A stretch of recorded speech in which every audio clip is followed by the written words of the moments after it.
आपल्या मुलांना आपण जे लाडानं स्मार्टफोन्स देऊ करतो किंवा ब्रँडेड कपडे देऊ करतो, मोबाईल फोन्स देऊ करतो, तर हे कालबाह्य होतील. पण तेच जर आपण आपल्या मुलांना उत्तम शिक्षण देऊ केलं, तर ते कायम त्यांच्या स्मरणात राहील. ते कधीही कालबाह्य होणार नाही आणि ते त्यांना आयुष्यभर उपयोगी पडेल. गोष्ट पैशा पाण्याची हे एक प्रफुल्ल वानखेडे यांनी लिहिलेले पुस्तक आहे, जे खूप सुंदर आहे, ज्यामध्ये 31 लेख आहेत. आजच्या जगात जे सगळ्यात महत्त्वाचं आहे ते व्यवहार ज्ञान आणि साधेपणा.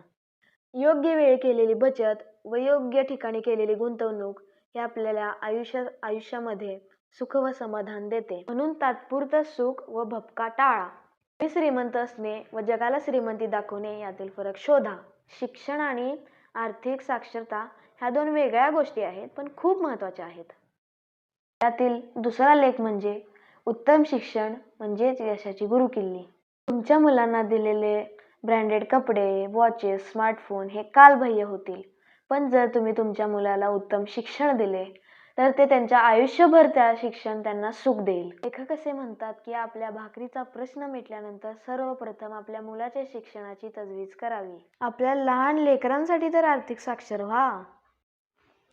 गोष्ट पैशा पाण्याची हे प्रफुल्ल वानखेडे लिखित जे पुस्तक आहे, त्यातला दुसरा लेख म्हणजे उत्तम शिक्षण यशाची गुरुकिल्ली.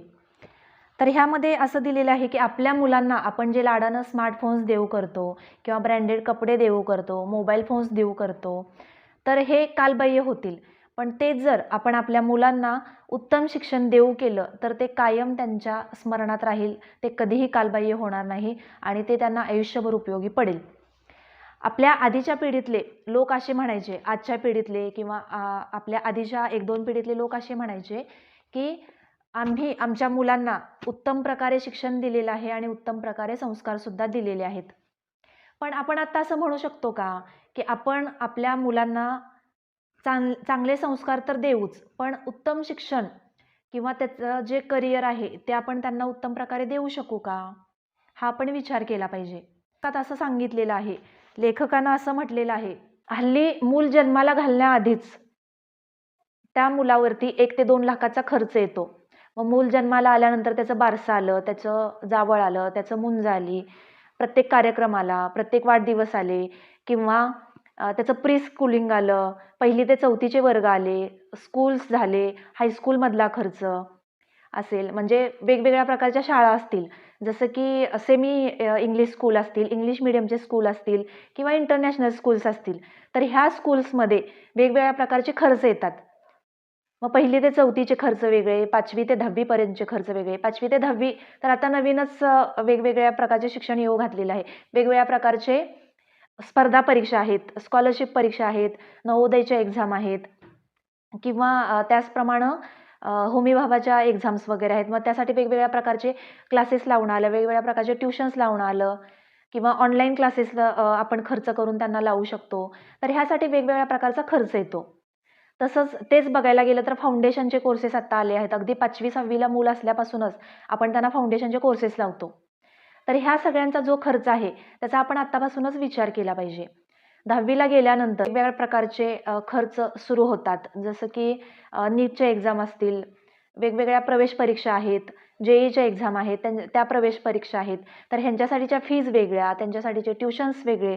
तर हे सगळे खर्च आपण पकडले पाहिजेत आणि त्याचा जो हे झालं 11वी-12वीचं आणि त्यानंतर ग्रॅज्युएशन, पोस्ट ग्रॅज्युएशन हा खर्च वेगळाच आला. म्हणजे जवळजवळ मूल जन्माला येण्याच्या आधीपासूनच आपण कमीत कमी 20 ते 25 लाखाची तजवीज आधीच करून ठेवली पाहिजे, असं लेखक ह्या लेखामध्ये आपल्याला सांगतात. तर हे कसं शक्य आहे, तर त्याचं सुद्धा त्यांनी प्लॅनिंग सांगितलेलं आहे.